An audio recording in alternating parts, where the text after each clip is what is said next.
ने मुंबई हमलों की साजिश करता आतंकी तहव्वुर राणा की गिरफ्तारी के बाद पहली तस्वीर जारी कर दी है। एनआईए के अफसरों ने अमेरिका से भारत लाए गए तहव्वुर राणा को एयरपोर्ट पर ही गिरफ्तार कर लिया। कोर्ट में पेशी से पहले आधिकारिक तौर पर एनआईए के अधिकारियों ने तहव्वुर हुसैन राणा को गिरफ्तार करने की औपचारिकता पूरी कर ली। अब राणा से उसके पाकिस्तानी आकाओं के राज उगलवाए जाएंगे। एनआईए राणा पर जिन सवालों की बौछार कर सकती है, उन्हें जानकर पाकिस्तान में कोहराम मचा हुआ है। इंटरनेशनल आतंकी के प्रत्यर्पण ने कई देशों में खलबली मचा दी। तहव्वुर हुसैन राणा के भारत लाए जाने से अमेरिका से पाकिस्तान तक, इजराइल से कनाडा तक हलचल हुई। मुंबई में 26 नवंबर 2008 को हुए भयानक और क्रूर आतंकी हमलों के एक दोषी को भारत लाए जाने की खबर सुनकर हिम्मत और संतोष की भावना जागी है। यह वो हमले थे जिनमें 170 से अधिक निर्दोष नागरिकों की जान गई, जिनमें इजराइल के नागरिक भी शामिल थे। मैं भारत सरकार का आभार व्यक्त करती हूं, जिन्होंने इन आतंकवादियों को न्याय के कटघरे तक लाने के अपने प्रयासों में निरंतरता और दृढ़ता दिखाई।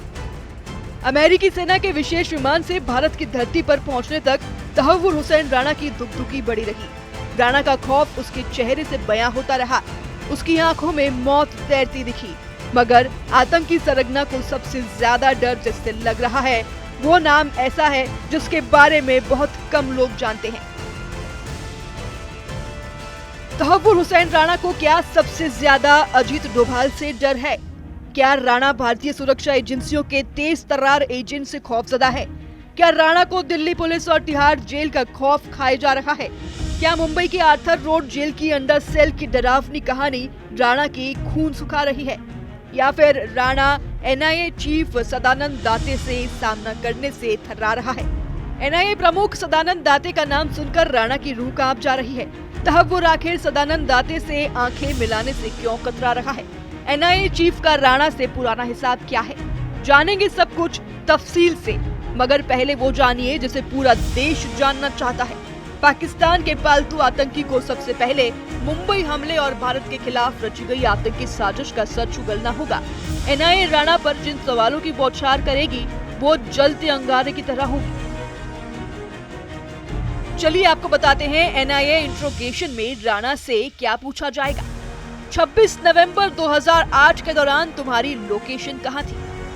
8 नवंबर 2008 से 21 नवंबर 2008 के दौरान तुम इंडिया में क्यों आए थे और इस दौरान तुम कहां गए थे? भारत में रहने के दौरान तुम किस किस से कहां मिले थे? हमले के दौरान किन किन को कॉल किया था? डेविड कोलमैन हेडली को कब से जानते हो? उसको फेक वीजा देकर भारत में क्यों भेजा था? डेविड हेडली ने तुमको क्या क्या बताया था कि वो भारत में किन जगहों पर गया था? डेविड कोलमैन हेडली इंडिया क्या करने आया था? उसके भारत में रहने के दौरान उसकी तुम्हारे साथ क्या क्या बात होती थी?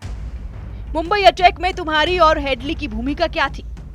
तुमने डेविड कोलमैन हेडली को इंडियन वीजा दिलवाने में कैसे मदद की? मुंबई हमलों की योजना बनाने में तुमने उसकी मदद की या उसने तुम्हारी मदद की? तुम दोनों की क्या भूमिका थी? एनआईए तहव्वुर हुसैन राणा से लश्कर-ए-तैयबा से उसके संबंधों की भी जानकारी जुटाएगी। राणा से पूछा जाएगा कि वो हाफिज सईद को कैसे जानता है, हाफिज से वो पहली बार कब और कहां मिला था, राणा ने लश्कर की मदद कैसे की थी, मदद करने के बदले में लश्कर से उसे क्या मिला था।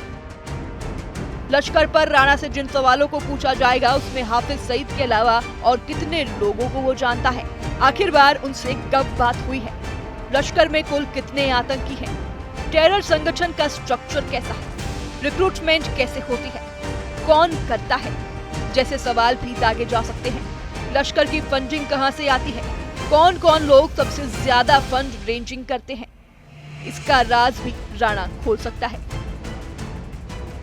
एनआईए को पाकिस्तानी खुफिया एजेंसी आईएसआई के टेरर पैटर्न का सच भी राणा से उगलवाना है, जिसके लिए उससे आईएसआई के साथ संबंध पर सवाल होंगे। हेडली ने राणा को किन किन आर्मी जनरलों से मिलवाया था, ये भी पूछा जाएगा। टेरर अटैक में आईएसआई की प्लानिंग क्या थी, क्या टारगेट पर कुछ और शहर थे, इन सवालों के जवाब भी राणा को देने पड़ सकते हैं। राणा को पाकिस्तानी सेना के उन जनरलों की कलाई भी खोलनी होगी जिनके नाम मुंबई अटैक में शामिल। एनआईए राणा से जानेगी कि आईएसआई की तरफ से सिर्फ मेजर इकबाल और समीर अली शामिल थे या कुछ और बड़े अधिकारी भी शामिल थे। अगर शामिल थे तो वो कौन कौन लोग थे? क्या आईएसआई के अलावा पाकिस्तान सरकार को भी आतंकी हमलों की जानकारी होती है? हमले के दौरान आतंकियों को इंस्ट्रक्शन कौन देता है? क्या बोलकर आतंकियों को फिदायीन हमले करने के लिए तैयार किया जाता है? हमले की पूरी योजना बनाने में कितने लोग शामिल होते हैं और उनकी क्या भूमिका होती है? इसके बाद आखिरी सवाल राणा से ये भी होगा कि क्या वो अपना गुनाह कबूल करता है। राणा जितना बोलेगा उतना ही पाकिस्तान बेपर्दा होगा। यही वजह है कि उसके नाम से पाकिस्तान कांप रहा है। एक आतंकी आका के भारत आने से जनरल मुनीर का हलक सूख गया है। हाफिज के गुर्गे की गर्दन फंसी है तो शहबाज शरीफ तड़प रहे हैं। पाकिस्तान का विदेश मंत्रालय तहव्वुर राणा से पल्ला झाड़ रहा है। राणा को कनाडा का नागरिक बता रहा है, मगर तहव्वुर हुसैन राणा 100% पाकिस्तानी नस्ल का है। उसकी जड़ें तलाश ली गई हैं। राणा का पाकिस्तानी मिलिट्री रिकॉर्ड खंगाला जा चुका है। राणा के वालिदैन की वसीयतें तक बांची जा रही है। सारी डिटेल आगे दिखाएंगे। पहले जानिए कि एनआईए की शिकंज में आने के बाद राणा का बीपी क्यों बढ़ा हुआ है। क्यों पाकिस्तान विदेश मंत्रालय की बातों ने राणा का दिमाग ठनका दिया है। उधर पाकिस्तान के विदेश मंत्री इसहाक डार का कहना है कि तहव्वुर राणा अब कनाडा का नागरिक है।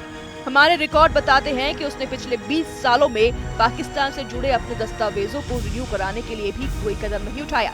जिस पाकिस्तान के लिए राणा आतंकी बना, जिन जनरलों के इशारे पर वो लश्कर चीफ का बारूदी कठपुतली बना, उन्होंने ही राणा के फंसने के बाद उससे पीछा छुड़ाने का ढोंग दिखाया है। तिहाड़ जेल में राणा अपने उन्हीं आकाओं के खिलाफ भड़का बैठा है।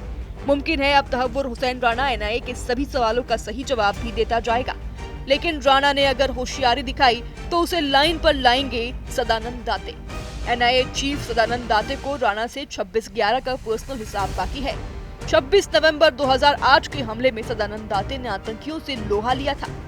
सदानंद दाते 2008 में मुंबई पुलिस के सेंट्रल रीजन के एडिशनल कमिश्नर थे। हमले की जानकारी मिलने पर वो मालाबार हिल से सीएसटी स्टेशन पहुंचे थे। रास्ते में एक थाने से कार्बाइन और 6 पुलिसकर्मी को साथ लेकर वो मोर्चे पर पहुंचे। तब तक सीएसटी स्टेशन पर आतंकी अजमल कसाब और अबू इस्माइल ने खून खराबा कर भाग चुके थे। कसाब कामा एंड अल्बलेस अस्पताल में घुसकर गोलीबारी कर रहा था। कसाब ने सदानंद दाते पर हथगोला से हमला कर उनकी जान लेनी चाहिए थी।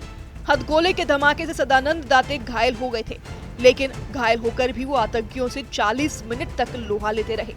आखिरकार कसाब को जिंदा पकड़ा गया, वहीं दूसरा आतंकी इस्माइल ढेर कर दिया गया। आतंकी हमले में जान हथेली पर रखकर देश की रक्षा करने वाले सदानंद दाते को बहादुरी के लिए राष्ट्रपति पदक मिला। जाबाज अफसर आगे चलकर एनआईए चीफ बने। 1990 बैच के आईपीएस सदानंद दाते 17 साल बाद मुंबई टेरर अटैक का हिसाब तहव्वुर हुसैन राणा से लेंगे। राणा इसलिए सदानंद दाते के नाम से थर्रा रहा है कि जिस अफसर ने बारूदी हमले झेले हैं, उनका सामना वो कैसे करेगा। वैसे भी तिहाड़ की स्पेशल सेल में राणा की कोई भी चालबाजी काम नहीं आने वाली। रही बात राणा से पाकिस्तान के पल्ला झाड़ने की, तो ये पूरी दुनिया जानती है कि उसकी पुश्ते कहाँ की है। तहव्वुर हुसैन राणा की मां पाकिस्तानी मूल की है, इसके पिता अमेरिकी नागरिक हैं। पाकिस्तान में पला बड़ा तहव्वुर राणा पाकिस्तानी सेना में कैप्टन के ओहदे तक पहुंचा था। हालांकि 1997 में फौज की नौकरी छोड़ राणा कनाडा चला गया। फिर अमेरिका में राणा ने अपनी एक कंपनी शुरू की, जहां उसे बचपन का दोस्त डेविड कोलमैन हेडली मिला। हेडली अमेरिका में रहकर लश्कर के लिए खूनी साजिशें रच रहा था। दहशतगर्दी के ट्रैप में हेडली ने राणा को भी खींच लिया। फिर तो दोनों दुनिया भर में खून खराबे का कॉन्ट्रैक्ट लेने लगे। मगर मौत बांटने वाले शैतानों का नंबर भी एक दिन आएगा, ये शायद इन्हें अंदाजा नहीं था। राणा का नंबर लगते ही पाकिस्तान में बैठे उसके आकाओं के अब प्राण सूख गए हैं। Bureau report, news 18।